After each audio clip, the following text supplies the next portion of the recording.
எதிர்பாராத இரவு. 2 மாதங்களுக்கு முன்பு. அந்த கிழவி இருக்காளே! முணுமுணுத்துக் கொண்டே அறைக்குள் நுழைந்தாள் ஐஷு எனும் ஐஸ்வர்யா. தன் ஐபோனை நோண்டிக் கொண்டிருந்த ரேணு ஐஷுவை பார்த்து சிரித்தாள். கௌதமோட அம்மாவை தானே திட்டுற? அவளையேதான். என் சந்தோஷமான வாழ்க்கைக்கு அவ பெரிய இடைஞ்சலா இருக்கா. அவ எப்போ ஒழிவாளோ. ச்சே, எனக்கு அவளை பிடிக்கவே இல்ல. உனக்கு தேவை தாண்டி. சரி சரி, இதனால என் பார்ட்டி மூடு எந்த விதத்திலயும் ஸ்பாயில் ஆகிறத நான் விரும்பல. நிறைய பேர் பார்ட்டிக்கு இன்வைட் பண்ணிருக்கேன். அதுக்காக நிறைய செலவு பண்ணிருக்கேன். இந்த பார்ட்டி நல்லபடியா நடக்கணும். தன்னைத்தானே கூல் செய்து கொண்டாள் Aishu. Happy birthday ice.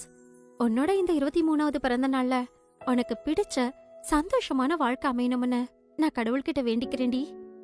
Thanks Renu. சரி ஓகே, நான் பார்ட்டிக்கு என்ன ட்ரெஸ் போடுறதுன்னு இன்னும் சூஸ் பண்ணவே இல்ல. நான் முதல்ல அந்த வேலையை பாக்குறேன். பாய். ரேணுவிடம் சொல்லிவிட்டு அங்கிருந்து நடந்து சென்றாள் ஐஷு என்கிற ஐஸ்வர்யா. ரேணு மிகவும் அன்பானவள், கலகலப்பானவள். ஐஷுவும் அன்பானவள்தான். ஆனால் அதே நேரம் பிடிவாதக்காரி. தனக்கு ஒன்று வேண்டும் என்றால் அதற்காக எந்த எல்லைக்கும் செல்லக்கூடியவள். எந்த அளவிற்கு அன்பானவளோ அதே அளவிற்கு மோசமானவள். ரேணுவிற்கு ஐஷு என்றால் மிகவும் பிடிக்கும். அன்று இரவு ஐஸ்வர்யா எதிர்பார்த்ததை விட அந்த பிறந்த நாள் விழா மிகவும் உற்சாகமாக சென்றது. பல முக்கியமான பிரபலங்கள் கூட அந்த பிறந்த நாள் விழாவில் கலந்து கொண்டனர். ஐஸ்வர்யா மகிழ்ச்சியாக அனைவரையும் வரவேற்றுக் கொண்டிருந்தாள். அப்பொழுது அவளுக்கு எதிரில் தன் இதழில் அழகான புன்னகையையும் தன் கைகளில் அவளை போன்ற அழகான பூங்கொத்தையும் பற்றியபடி ஹாட் அண்ட் ஹேண்ட்ஸம் மேனாக வந்து நின்றான் கௌதம். Happy birthday darling. இன்னைக்கு நீ எவ்வளவு அழகா இருக்க தெரியுமா? தேவதை மாதிரி இருக்க.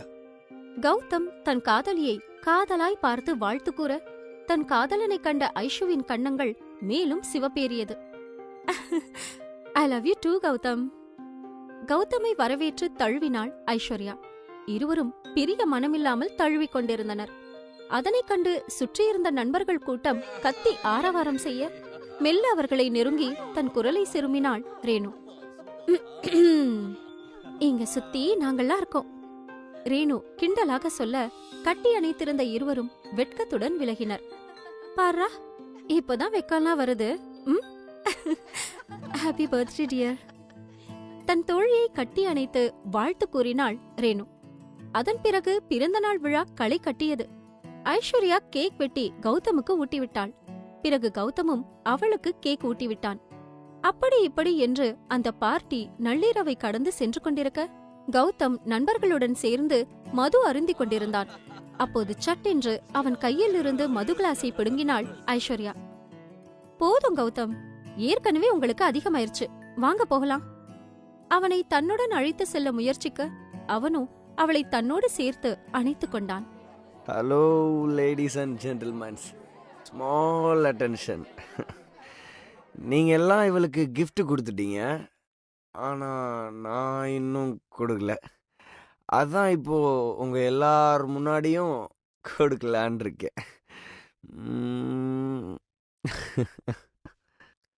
கௌதம் அவளை முத்தமிடுவது போல் சென்றான்.